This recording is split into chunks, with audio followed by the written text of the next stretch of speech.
and good morning. Respected dignitaries on the dais, Sri Anil Rajdanji, Sri Popli Sahab, Sri Dr. B.K. Garg ji, Mr. Prasanna Kumar ji, and Madam, and Mr. Garg, and all the dignitaries present in this conference. First of all, congratulations to the organizers for organizing an event which covers three major areas of concern, not only for our country, but for the entire world. And I think this is as Mr. Prasanna Kumar mentioned, that the entire program schedule that has been designed, it covers all the problem areas that we have nationally and internationally, and which is of a big concern for the entire planet. So big congratulations to the organizers for having such a conference. Now, all these three topics that are listed here, we all know. I mean, some of the issues that's concerning all of us. So water is one area. We have seen some of the metro cities facing the water issues in the recent past, and that has been highlighted. But if you really see the water-related issues in the rural areas, in the smaller towns, they were there since so many long time. And I remember in some of the smaller towns, people waiting and waking up since 4:35 in the morning and lining up to get and fetch a bucket or two of water. Similarly, we have issues related to women walking 4-5 miles, 6-7 miles to fetch a bucket of water. So these issues have been there. Secondly, in issues related to wealth, with this waste to wealth, we all know the issues related to the stubble burning and other major areas around that. And similarly, the renewable energy, the energy part. So entire energy, how it is impacting our entire rural segment because of the lack of energy availability on time. So I'll be broadly speaking some of the areas concerning agriculture and what impact this, and especially the water, is having in our agriculture.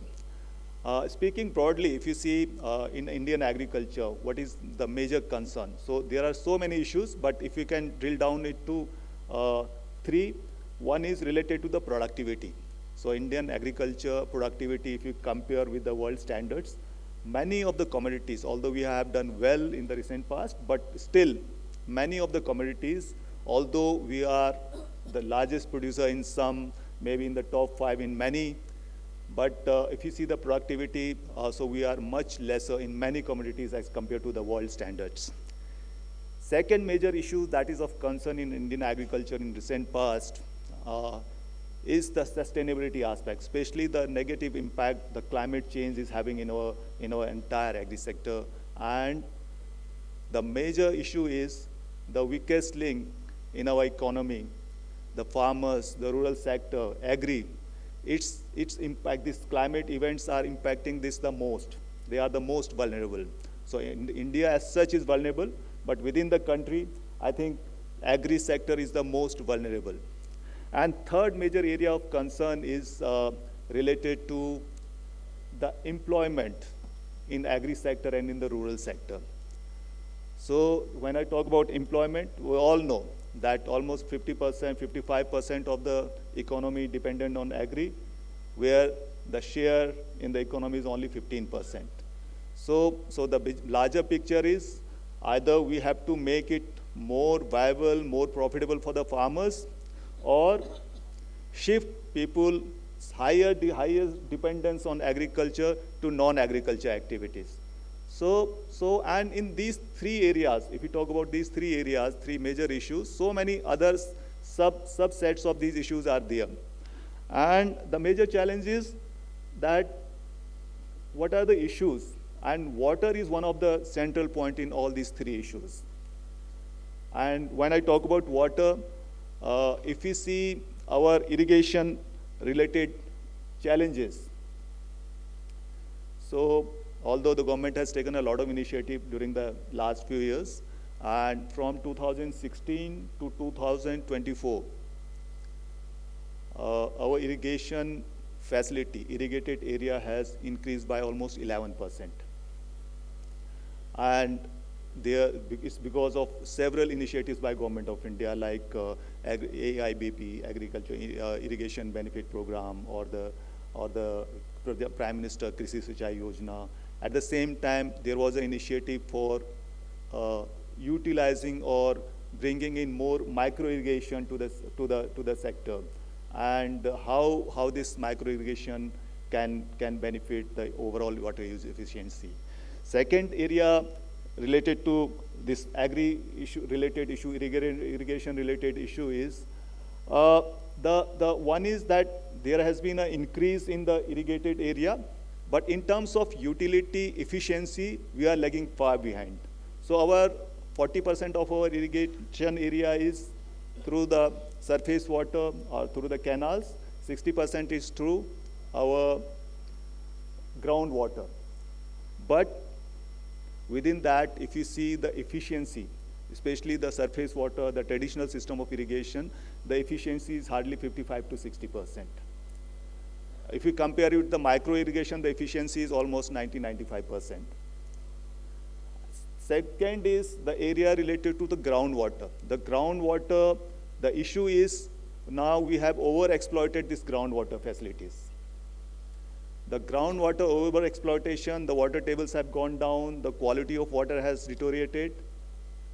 And at the same time, if you see the overall irrigation potential, that the data shows that even if we exploit the entire potential of irrigation, only we will be in a position to meet only 60% of our crops under irrigation.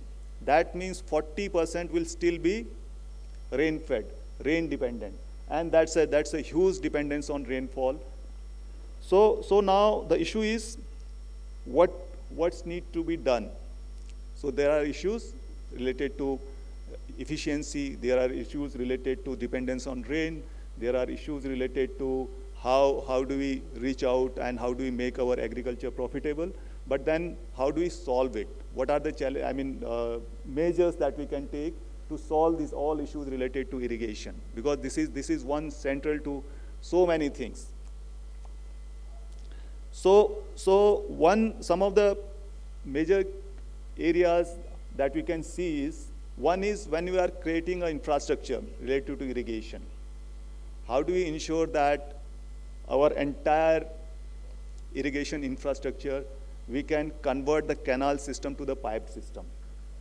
So if we convert at least the newer irrigation facilities that is coming from the normal canal system to the piped system, we can reduce the losses by almost 15 to 20%. So I think that is one major area. Second is in terms of how to use the micro irrigation technology, the micro irrigation in our irrigation system. Because as I said earlier, surface water has an efficiency about 55 to 60%, and micro irrigation has an efficiency about 90%. That means almost 50% water saving can be done by utilization of micro irrigation techniques.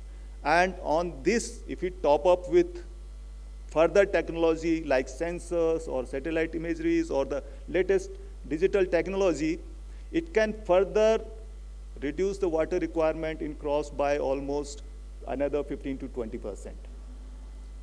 So one is we propagate this idea, but the challenge in this is if you are talking about the micro irrigation, if you are talking about the sensors or the technology, cost, affordability, and efficiency, easy to use of these technology, that has to be ensured. I think that is one challenge that we are facing. Although micro irrigation, government has taken a lot of initiatives, government is providing a lot of subsidy for promoting micro irrigation, but its affordability beyond the subsidy component is difficult because of the cost factor. Second is, if you really want to propagate it, it has to be on an entire cluster basis, area basis, because the forward and backward linkage is very important. So if micro irrigation or the drip is set up, but if it has an issue and we don't have a maintenance facility in the local area, then that's a challenge. Then it's once the infrastructure is created, but it's not brought to utility because the after sales or the maintenance services are not available. So that is one area that we have to really see that if you really want to improve our entire irrigation efficiency and its availability to crop production, that how do we improve this irrigation efficiency through use of technology, through use of efficient systems, and I mean by having such a network of maintenance system, after-sales system, which will ensure its continuity and sustainability. Then I think we need to have take some drastic steps in terms of crop diversification, because we have observed that in some of the pockets where the irrigation facility has come up, water guzzling crops have come up. So there is no control in that area, that how the water is to be used, how efficiently it is to be used, and how we can diversify our crops. We all know the issues related to our paddy production and the sugarcane production. So that is one area where we really have to take some drastic step so that we can ensure the water utility and water accumulation.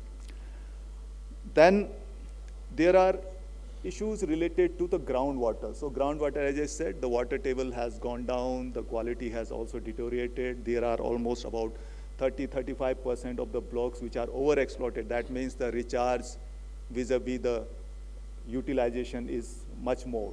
So the recharge is much lesser, and the utilization over exploitation is too high. So that is one area. I think in terms of groundwater utilization also, the regulation has to be very clear in terms of how much we can extract.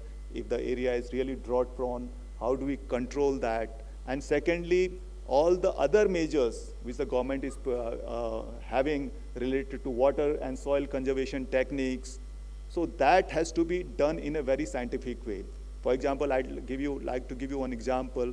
In the entire watershed related activities, if the interventions to be undertaken in those watershed area is designed scientifically using technology, we can reduce the cost by almost 15-20% of the entire system. Because then we will be able to pinpoint what type of structure, what type of intervention is required at which place in the entire watershed. But if you do it manually, if you don't use technology, then the certainty and efficiency of that planning is haywire.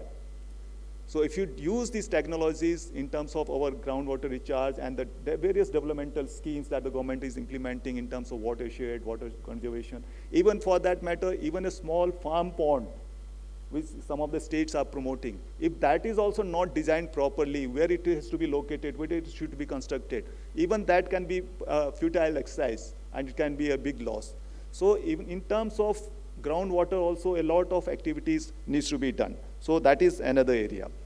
And another entire measure that I think we have to take is that we need the involvement of all the stakeholders. The quadruple helix model that we talk about.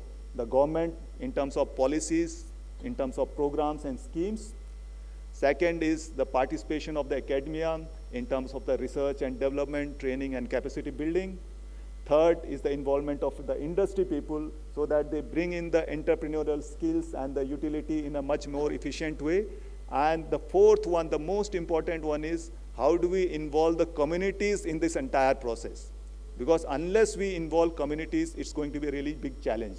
Because we all know India, small and marginal farmers having very limited resources, limited land, and if you don't involve them, that is where the community-based organizations like the farmers producer companies, like the cooperative societies, the self-help groups, so I think they have to be involved in that entire process. That is where I think we can address these issues that is concerning us, especially in terms of irrigation. And why it is also important is that not only the crop production in terms of productivity enhancement and also irrigation efficiency, but also in terms of other related activities like livestock. So this is one very, very critical input and input resources. As far as NABARD is concerned, we are involved in all these three activities in different ways. One is we are providing funds to the state governments for creation of various rural infrastructure, and irrigation has been one of the major areas. And if you see some of the data, if I can give, so we have financed almost about 70 lakh hectare irrigation potential in this country through our infrastructure fund, only for irrigation. And what we have done as a policy measure here is that we have insisted on all the irrigation projects should be piped irrigation, no more open canal system irrigation system in the country when it comes to financing through our funding. And secondly, all of these should be linked to micro irrigation so that the utility is better. And third, involvement of communities through use of water users association in this entire process. So this is from the perspective of funding for the irrigation projects so that the quality and efficiency is improved. Second area what we are doing is in this process is related to financing individuals in the WASH segment. So water, hygiene and sanitation, where this, especially in the rural areas, the low rung, it's a very critical input. So through our subsidiaries, we are providing that services to funding to this WASH sector. Third important area that we are addressing is through our watershed development projects and various other developmental projects. So in the entire water and soil conservation activities that we have, so we have, I think, developed almost about 23 lakh hectare areas through our water conservation techniques during the last 15-20 years. So apart from this, we have a consultancy service which provides consultancy services to various state governments to ensure that all these three activities, three areas, they are done in a much more efficient way.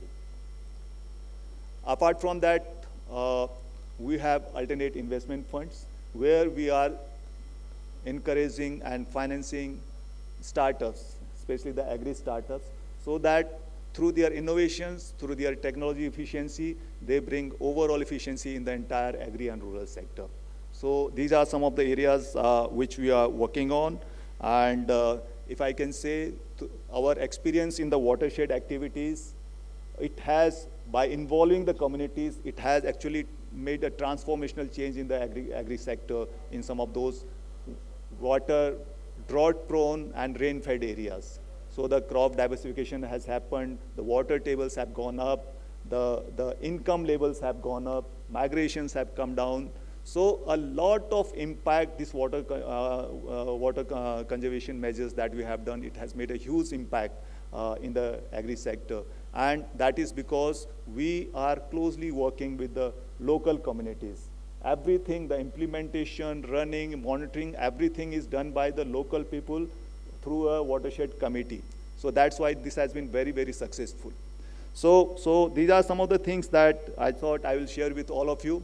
And I'm sure this 2 days deliberation on these three very, very important topics and the panel of experts that we have with us will come out with very good suggestions that how do we address these issues. And that will be very useful for the policymakers and the program implementers in a similar way.